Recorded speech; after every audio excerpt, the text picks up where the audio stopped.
Record বুদ্ধিজীবী আমি যাদেরকে বাংলা সুশীল বলি পিনাকি তার ভাষায়, এরা আওয়ামী লীগের মানবাধিকার নিয়ে কথা বলে। সন্ত্রাসীদের কিসের মানবাধিকার ভাই?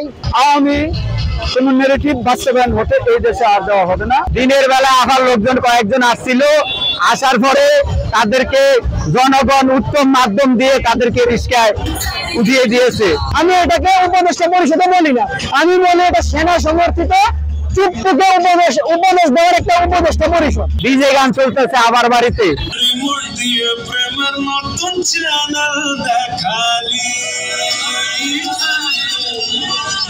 আপনি কোন যুক্তিতে একটা সন্ত্রাসী সংগঠনের নেতাকর্মী বা তাদের যে বেনিফিশিয়ারি তাদের কথা বলতেছেন যে তাদের রাইট বা তাদের অধিকার নষ্ট করা হবে? ভাই সন্ত্রাসীর কিসের অধিকার? অন্ধভাবে আওয়ামী লীগের সমর্থক বা শেখ মুজিবের বা তার পরিবারের সমর্থক তাদেরকে বুঝাইতে হবে যে এটা খারাপ, এটা তাদের সামনে আগে সরাই নিতে হবে। আমরা এখন যে গু খায়, যে ময়লা খায়, তার সামনে ময়লা রাইখে আপনি বুঝাইতে পারবেন না যে ভাতটা ভালো জিনিস। আগে ওটা সরাই নিতে হবে, ওইটার আশেপাশে যাতে সে না যাইতে পারে। ওই যে মাসুদ কামাল আছে না টকশো করে, তারপরে আবু আলম শহীদ খান একটা আছে, কিছুদিন ধরে দেখতেছি বলতেছে, আনিস আলমগীর কিছুদিন ধরে দেখছি বলতেছে। তাদের উদ্দেশ্যে বলবো, ভাই তোমরা যদি গু খাওয়ার স্বাধীনতা চাও তাহলে তোমরাও এসে তাদের সাথে খাও, আর তাদের অপকর্মের দায় তোমরাও নেও।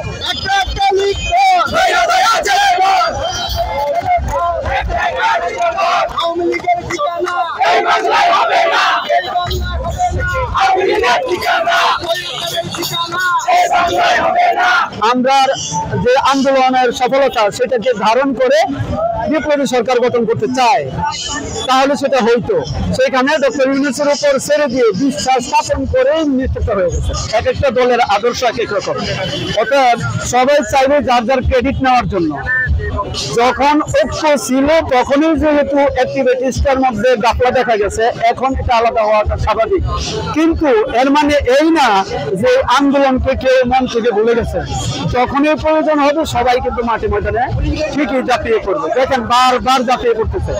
এই বিষয়ে সবাই একমত। আওয়ামী কোন নেগেটিভ বাস্তবায়ন হতে এই দেশে আর দেওয়া হবে না, এটাই বাস্তবতা। আওয়ামী লীগের চামড়া তুলে নিব আমরা, আওয়ামী লীগের চামড়া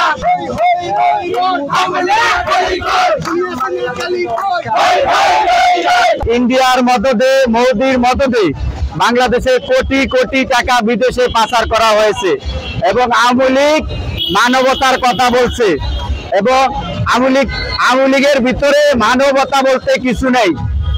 তারা হচ্ছে রাক্ষসী, যেমন রক্ত খেকো, রক্ত ছাড়া তাদের কোনো উপায় নাই।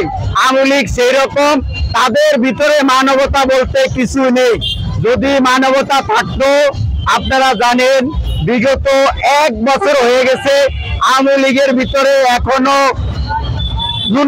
শূন্যতম কোন পরিমাণ তাদের ভিতরে হয়নি। আপনারা জানেন হাজার হাজার মানুষ আহত নিহত হয়েছে জুলাই অভ্যুত্থানে।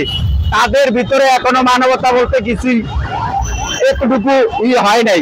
এখানে শুধু আমি একে আসিনি, হাজার হাজার মানুষ এসেছে এবং আবার লোকজনও মাঝে মধ্যে আসে দেখা যায়। আপনারা জানেন দিনের বেলা আবার লোকজন কয়েকজন আসছিল, আসার পরে তাদেরকে জনগণ উত্তম মাধ্যম দিয়ে তাদেরকে রিস্কায় উঠিয়ে দিয়েছে। আর এখানে আসার উদ্দেশ্য হচ্ছে, আপনারা জানেন আবার বাড়িতে আজকে সবচেয়ে আনন্দ। আপনারা জানেন যার বাড়িতে আনন্দ সে এখন নাই, আমরা তাদের বাড়িতে আনন্দ করতেছি। আপনারা দেখতেছেন যে ডিজে গান চলতেছে আবার বাড়িতে।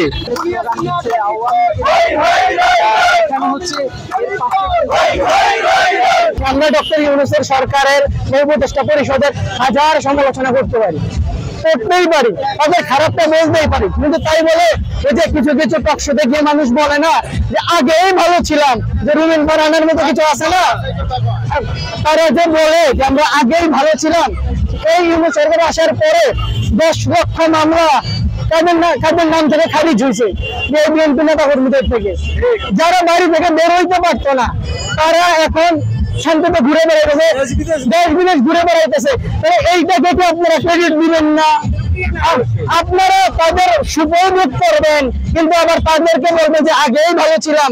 তাহলে তো আপনাদের ওই যে হাসিনার আমলে যখন রাস্তায় বেরোলে পিড়াইতো, রাস্তার বেরোলে পিটাইতো, বাড়িতে ঘুমাইতে পারতো না, পাট খেতে থাকতে হইতো, সেটাই আপনাদের জন্য ভালো ছিল। 5ই আগস্টে যখন তারা সেনা সদর দপ্তরে চলে গেল একটা অন্তর্বর্তীকালীন সরকারের ব্যাপারে কথা বলতে, তখনই বিপ্লবভাবে আজ হয়ে গেছে। সেনা সমর্থিত, এটা আমি বলি, এটা আমার ভাষা, আমি এটাকে উপদেষ্টা পরিষদে বলি না, আমি বলি এটা সেনা সমর্থিত চুক্তিতে উপদেশ দেওয়ার একটা উপদেষ্টা পরিষদ। তারা সেদিন রাজনৈতিক নেতারা যদি ছাত্ররা বলেছিল যে আমরা শহীদ মিনারে শপথ নিয়ে একটা অভ্যুত্থানের সরকার গঠন করি, হ্যাঁ গঠন করি, বাট রাজনৈতিক নেতারা চিন্তা করছে যে এখন যদি বিপ্লবী সরকার গঠন হয় তাহলে তো পুরো দেশটা শুধরায় বলতে হবে। পরবর্তী দেশে আমরা চুরিটা করবো কোথায়, আমরা খাবোটা কোথায়? এই জন্য সেনা সদর দপ্তরে গিয়ে তারা অন্তর্বর্তীকালীন সরকার গঠন করছে। ইভেন একটা জাতীয় সরকার গঠনের কথা বলছিল যে সব রাজনৈতিক দল থেকে সব স্টেক হোল্ডারদেরকে নিয়ে একটা জাতীয় সরকার গঠন করার কথা, তারা সেটা মানে নাই।